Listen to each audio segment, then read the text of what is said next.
काव्या जी, सहारनपुर से। राधे राधे महाराज जी। महाराज जी, जब हम प्रार्थना करते हैं फिर भी हमारी इच्छाएं पूरी नहीं होती और दूसरे को बिना प्रार्थना के सब कुछ मिल जाता है, महाराज जी कैसी बात करते हो? उसने पूर्व में कर्म किया है तब उसको वैभव मिल रहा है। अब जो पाप कर्म कर रहा है उसका भोग उसको आगे मिलेगा।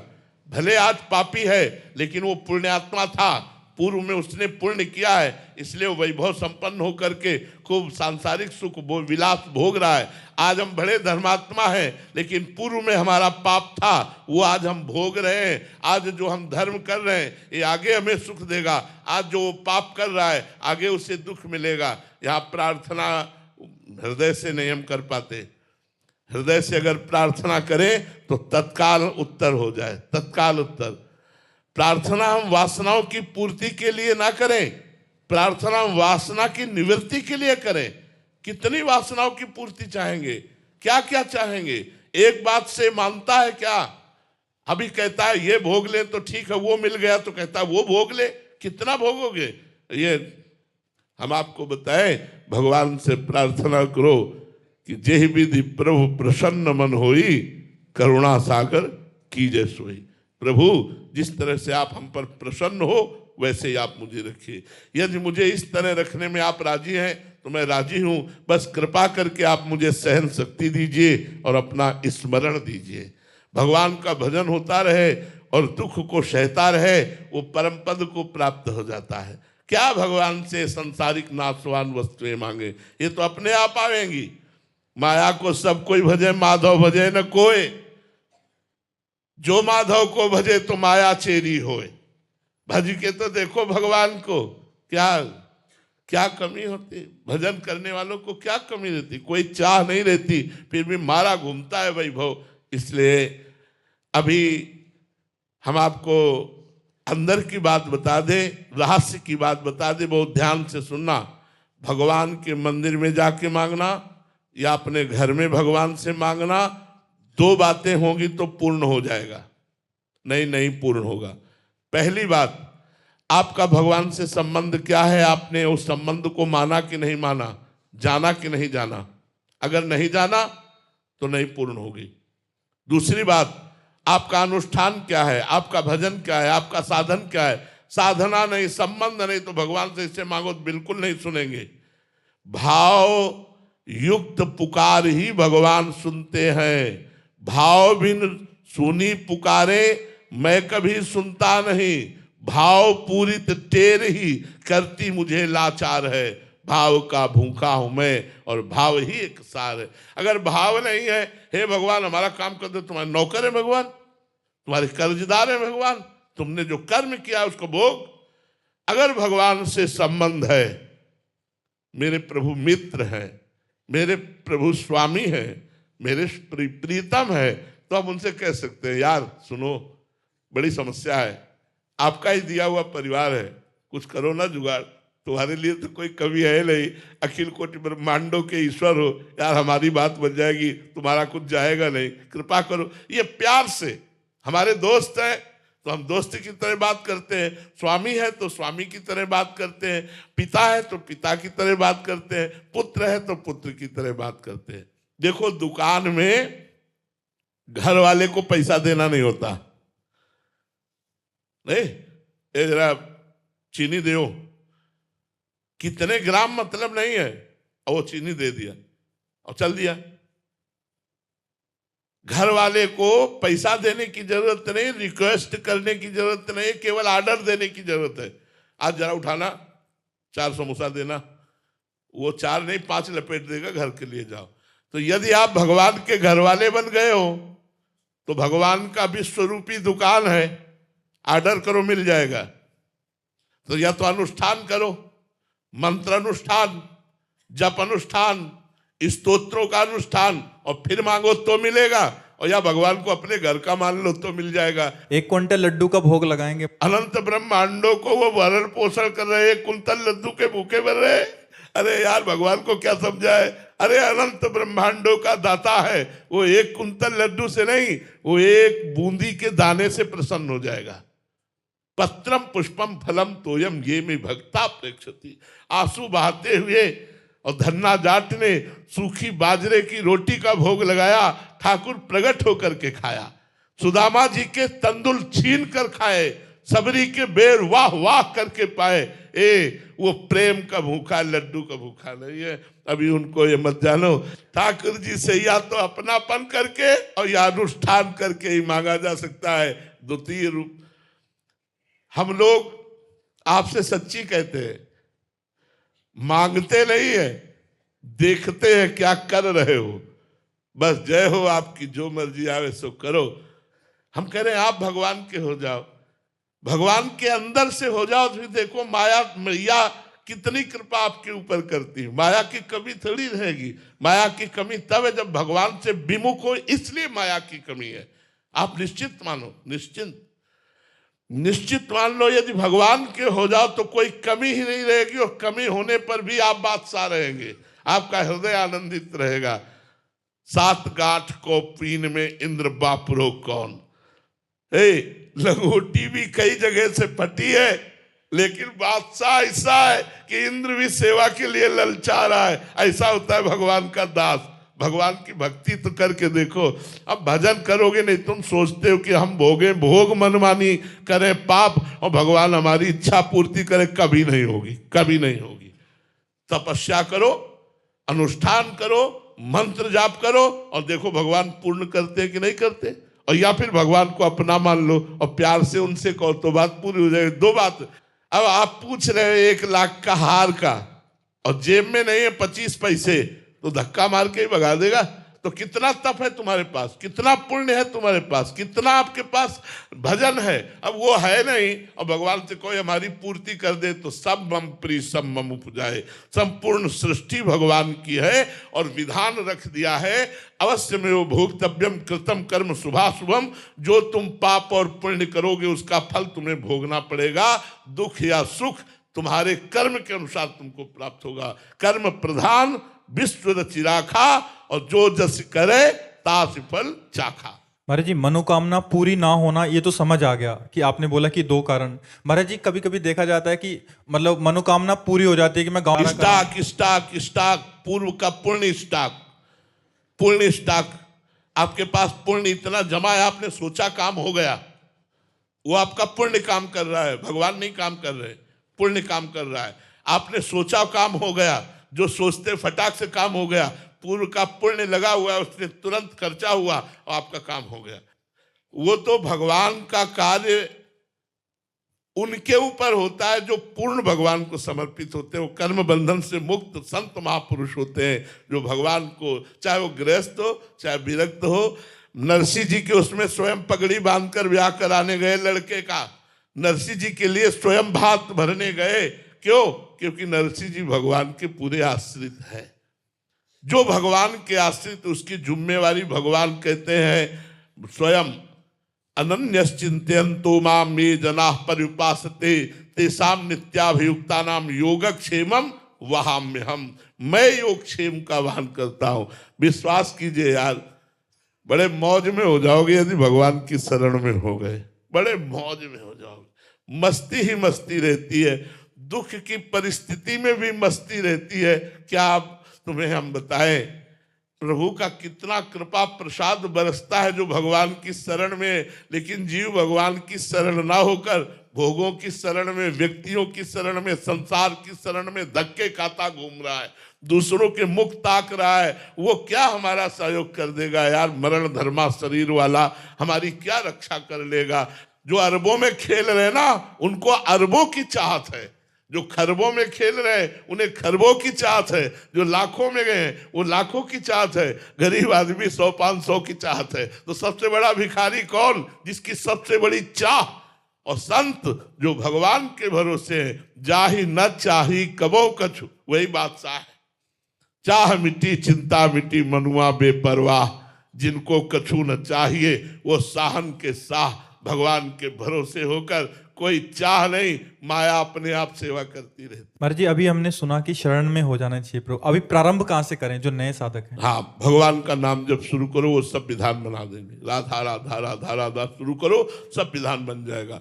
हृदय का अहंकार भगवान की शरण में चला जाएगा। नाम जपना शुरू करो, जितना नाम जप करोगे उतने भगवान की शरणागति पुष्ट होती चली जाएगी।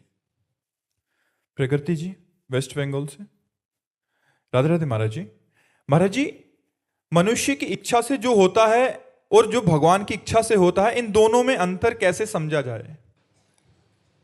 भगवान की इच्छा से सृष्टि का सृजन और सृष्टि का पालन और सृष्टि का संहार, ये उनकी इच्छा से होता है। और वासनाओं से प्रेरित होकर के शुभ अशुभ कर्म, ये मनुष्य की इच्छा से होते हैं। सद्वासना या असद्वासना, सद्वासना से प्रेरित होकर शुभ कर्म होते हैं जिनका परिणाम सुख होता है, और असद्वासना से प्रेरित होकर जो कर्म होते हैं उनका परिणाम अशुभ दुखमय होता है। विपत्ति, संकट, रोग, नरक, अन्य योनियों में जाना, ये मनुष्य के द्वारा होता है। भगवान की एक ही इच्छा हुई, एकोहम बहुश्यामा, मैं एक बहुत रूपों में हो जाऊं, तो वही अपने आप का सृजन, अपने आप का पालन और अपने आप से अपने आप का संहार वही कर रहा है। भगवान की दूसरी इच्छा नहीं है। भगवान हमें प्रेरित कर रहे हैं कि हम इनके साथ ऐसा करें व्यवहार। ये हमारा मन, हमारी बुद्धि की चाल है, भगवान की नहीं। ये हमारे मन बुद्धि की चाल है। शुभ अशुभ कर्म करना भगवान की प्रेरणा नहीं। भगवान की अगर प्रेरणा है तो गीता जी से मिलती हुई होगी, क्योंकि भगवान की वाणी गीता जी है, भगवान की वाणी भागवत जी है।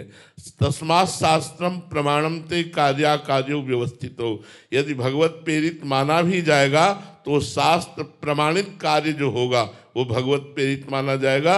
अन्यथा ये सब मन बुद्धि की चाल होती है कि भगवान की अच्छी इच्छा थी इसलिए हो गया। भगवान इच्छा रहित है, भगवान में इच्छा है ही नहीं। जब साधना साधक करता है तो इच्छा रहित हो जाता है, तो भगवान तो इच्छा रहित है, भगवान की कोई इच्छा नहीं है।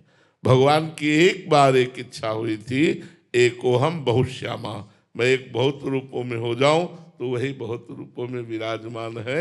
वही अपने आप से अपने आप का सृजन, पालन और संहार करते हैं। ये उनकी इच्छा से सब हमारी वासनाओं की इच्छा है। कोई सद्वासना, कोई असद्वासना, कोई गलत कर्म, कोई अच्छा कर्म, और उसी के परिणाम से हमारी उन्नति, अवनति, दुर्गति, सदगति ये होती रहती है। कृष्णकांत उमरिया जी, राधे राधे महाराज जी। महाराज जी शास्त्रों का अध्ययन करना, जैसे रामायण, गीता या संतों की वाणी सुनना, सत्संग आदि, ये सब निरंतर भजन के अंतर्गत आता है या सिर्फ और सिर्फ नाम जप करना ही निरंतर भजन कहलाता है? ये भजन के सहयोगी कार्य हैं, भजन में ही है, भजन से अलग नहीं है, पर भजन के सहयोगी हैं। साधन को हरि भजन है, कै सत्संग सहाय। शास्त्र और सत्संग ये भजन का भाव प्रकट करते हैं, ये भजन के लिए उत्साह प्रकट करते हैं, पर भजन का स्वरूप है निरंतर भगवान का स्मरण। अगर सत्संग सुना और नाम जप नहीं है, शास्त्र स्वाध्याय किया, नाम जप नहीं है, तो ऐसा हुआ जैसे पोछा लगाया, खिड़की खुली रह गई, सब धूल आई, तो पोछा लगाने के पहले जो स्थिति थी उससे भी गंदी स्थिति हो गई। क्योंकि उसको एक अभिमान है कि मैं सत्संगी हूं, मैं शास्त्र स्वाध्यायी हूं, लेकिन भजन ना होने के कारण आचरण पवित्र नहीं होंगे। इसलिए मुख्य बात सत्संग और शास्त्र स्वाध्याय का परिणाम भजन है, निरंतर भजन है। इसलिए नाम जप करते हुए सत्संग सुने, नाम जप करते हुए हम चिंतन करें, शास्त्रों का स्वाध्याय करें, लेकिन परिणाम है उसका नाम जप। अगर नाम में प्रीति नहीं हुई तो तुम्हारा शास्त्र स्वाध्याय और सत्संग ये सब व्यर्थ चला गया। वेद विद्या पढ़त, कर्म धर्म करत, जलप तन कलप की अवधियानी। वेद विद्या खूब, वेद विद्वान है, लेकिन कर्मों की जो गति बड़ी सूक्ष्म है, उनको वो काट नहीं सकते। उनको तो भजन काट सकता है। आशा की जो फांसी है, ये मिल जाए पद प्रतिष्ठा धन संपत्ति सांसारिक सुख भोग, ये आस की पास ने तोरी जानी, ये सब। हरिवंश नाम हीन खीन दीन देखिए सदा, कहा भयो बहुज्ञ होए पुराण वेद पढ़ही, कहा भयो के कर्म में यज्ञ दान देत देत फलन पाई, उच्च उच्च देवलोक चढ़ही, परे प्रवाह काल के कदापि छूटी है नहीं, व्यासनंद नाम जो प्रतीति सो न रट रही। बहुत 18 पुराणों के आप ज्ञाता हैं, चारों वेदों के ज्ञाता हैं, लेकिन आप नाम जप नहीं करते हैं, बड़े बड़े यज्ञ बड़े बड़े कर्मकांड करते हैं, तो माना आप स्वर्गलोक चले जाएंगे, आप तपलोक चले जाएंगे, महारलोक चले जाएंगे, जनलोक चले जाएंगे, ब्रह्मलोक चले जाएंगे, लेकिन आपको पुनः मृत्यु लोक में आना पड़ेगा। परे प्रवाह काल के कदापि छूटी है नहीं, व्यासनंद नाम जो प्रतीति सो न रट रही। यदि विश्वास पूर्वक नाम जप नहीं हुआ तो इस संसार समुद्र से आप पार नहीं हो सकते। इसके लिए साधन है शास्त्र स्वाध्याय सत्संग, लेकिन साध्य है नाम। निरंतर नाम चलना चाहिए, उठते बैठते चलते फिरते सब समय। सचिन चौधरी जी, राधे राधे महाराज जी। महाराज जी, भक्त की परीक्षा कैसे होती है? भगवान परीक्षा बच्चों की नहीं लेते, बड़ों की लेते हैं, बड़े भक्तों की। वो भी जगत को ये दिखाने के लिए कि मेरा भक्त इतना महान है कि ऐसी परिस्थिति में भी वो विचलित नहीं होता।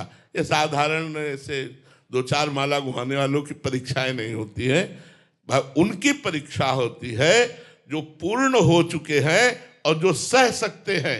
भगवद विरोध, जो भगवान ने विरोध प्रकट किया उसे सह सकते हैं, उनकी परीक्षा होती है, अपने लोगों की नहीं होती, साधारण लोगों की।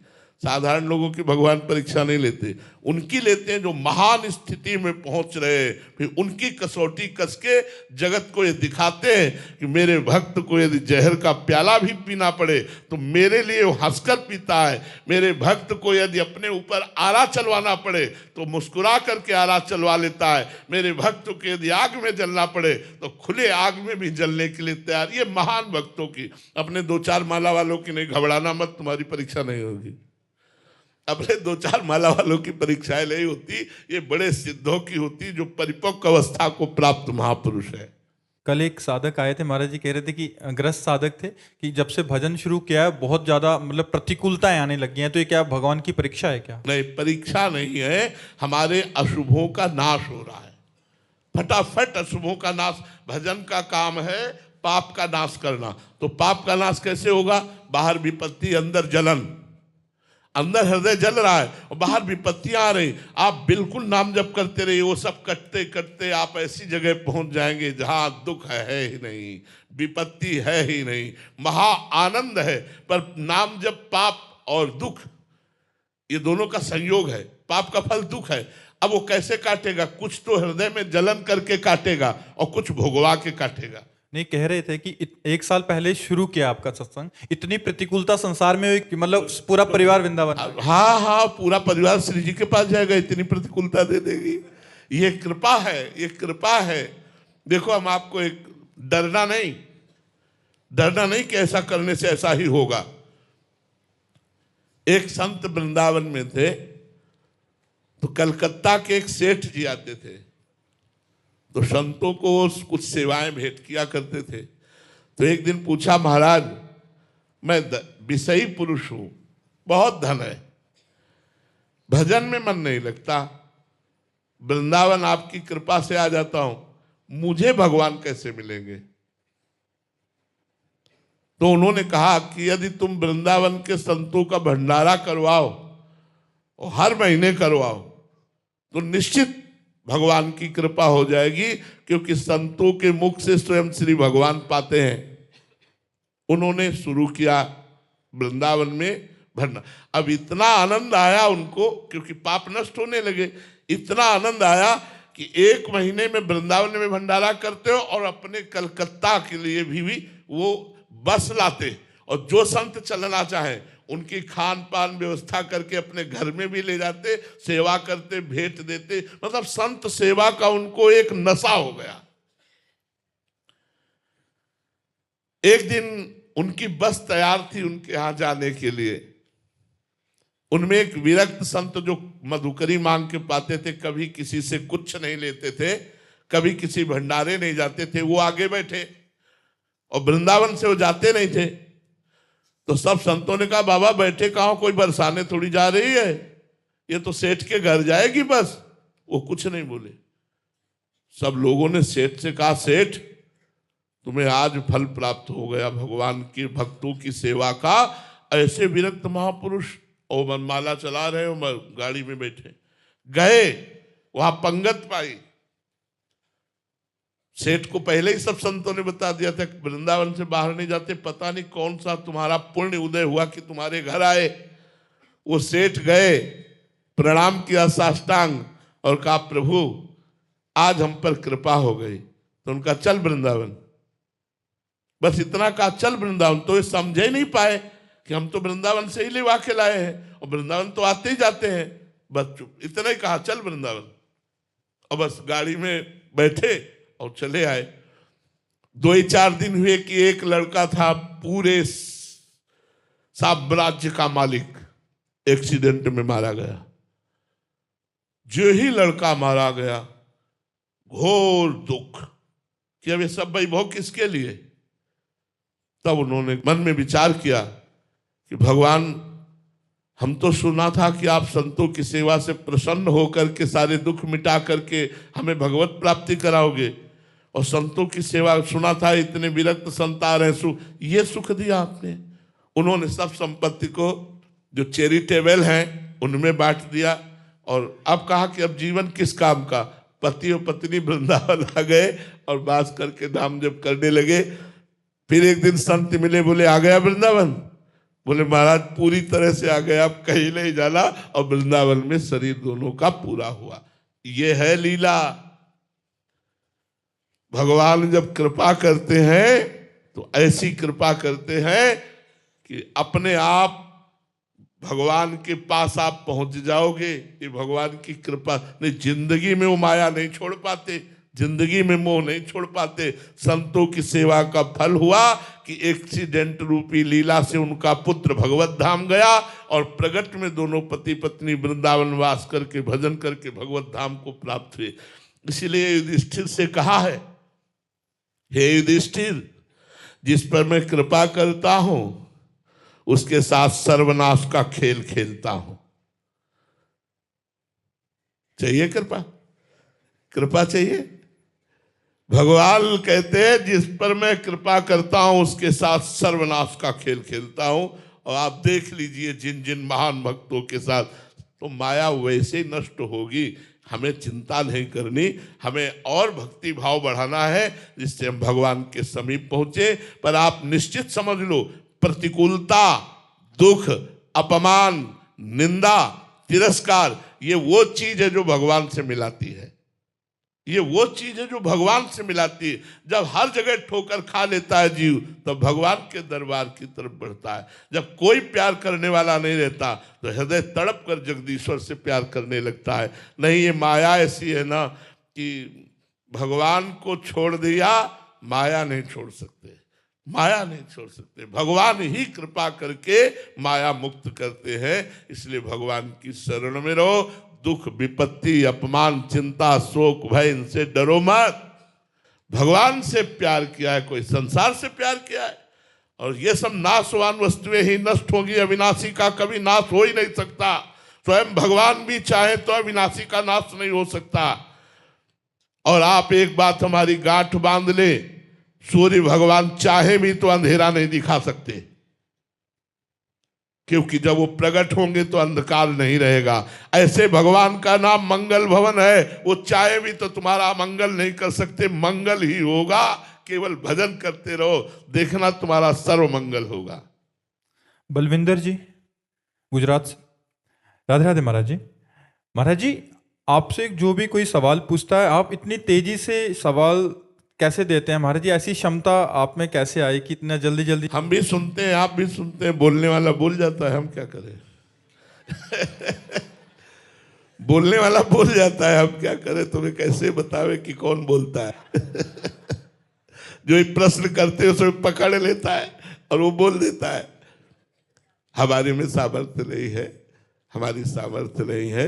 सर्वलोक भूतों के स्वामी, ये पंचभूत है ना, पंचभूत है, इन्हें भूत कहा जाता है कि नहीं, पंचभूतों से। तो इन भूतों के स्वामी जो है वो इस घर को अपना मकान बना लिए हैं और इस घर में वो रहते हैं। तो आप प्रश्न करते हो, घर वाले उत्तर देते हैं, हम भी सुनते रहते हैं। अब समझ पाओ तो समझ पाओ, निरादे से आप जी। प्रवीणा कुमारी जी बिहार से। महाराज जी, नाम भगवान मानस पटल पर हमेशा दर्शन देते रहें, स्थायी रूप में रहें, ऐसा कैसे संभव हो सकता है कि खुली आंखें हों, बंद आंखें हों, उनका झलक हटे ना? नाम श्वास दो बिलग चलत है, इनको भेद नमो को भावे। श्वास ही नाम, नाम ही श्वासा, नाम श्वास को भेद मिटावे।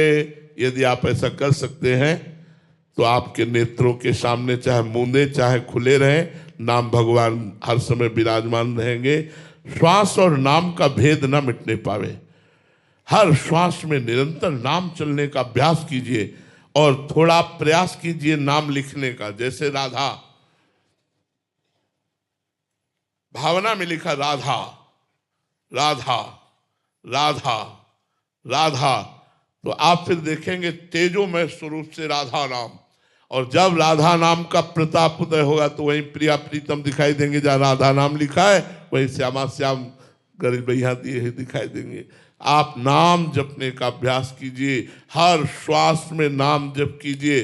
श्वास श्वास जप करे, दुविधा रहा है न कोई। अगर हर श्वास में आप नाम जप करोगे, अधिक से अधिक कई कई बार, एक श्वास में कई नाम जप किए जा सकते हैं, तो नाम के प्रभाव से नाम भगवान पकड़ लेते हैं।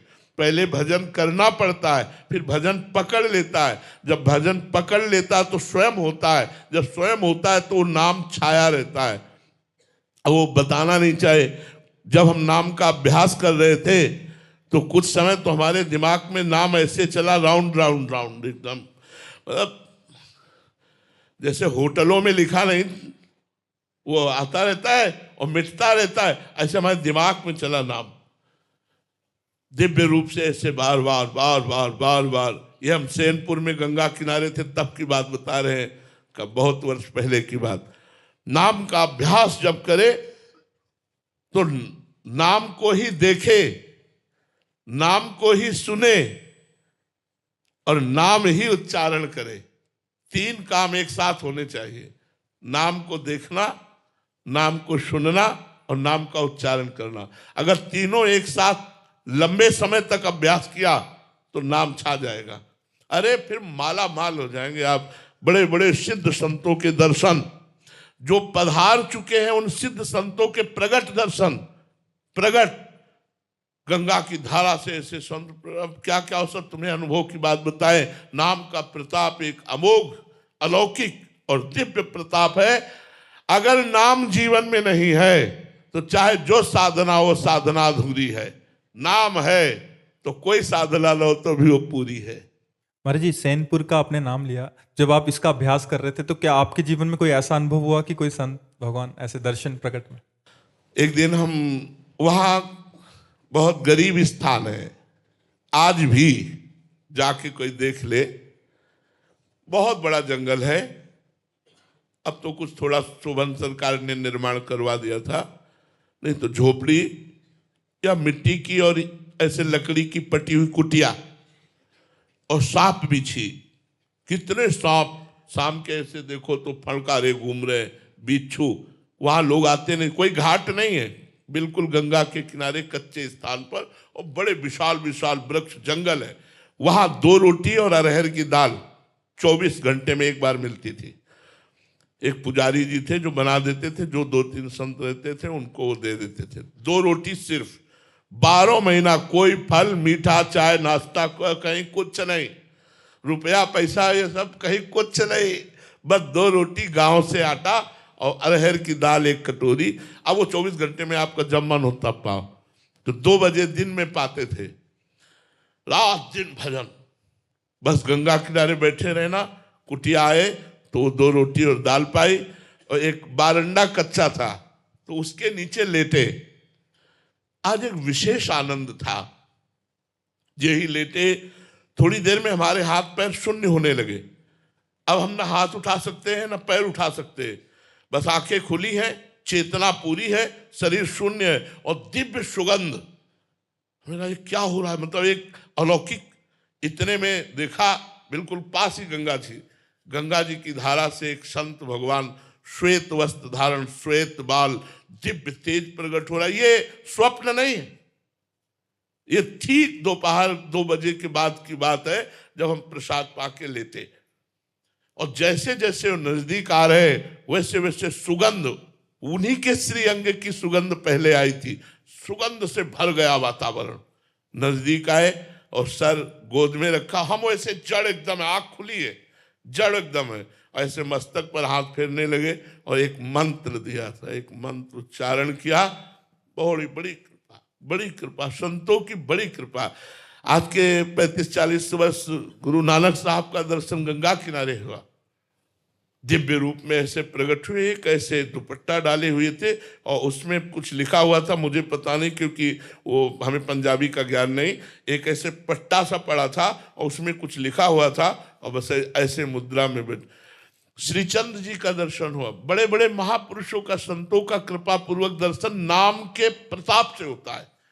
नाम, विश्वास कर लीजिए, जब नाम भगवान को अधीन करके सामने खड़ा कर सकता है, सुमिर पवन सुत पावन नामू, अपने बस करी राखे रामू, तो आप क्या समझते हैं, नाम का प्रताप अमोघ है, अलौकिक है। आप विश्वास करके नाम जब कीजिए, माला माल हो जाओगे। हमारी बात मान लो, कहीं भटकने की जरूरत नहीं, कहीं छूछा जंतर मंत्र कराने की जरूरत नहीं। राम राम कहो, राधा राधा कहो, कृष्ण कृष्ण कहो, तुम माला माल हो जाओगे। थोड़े दिन, जब तक तुम्हारे पाप नष्ट नहीं होते, तब तक विपत्ति संकट आदि हो सकता है। आप धैर्य पूर्वक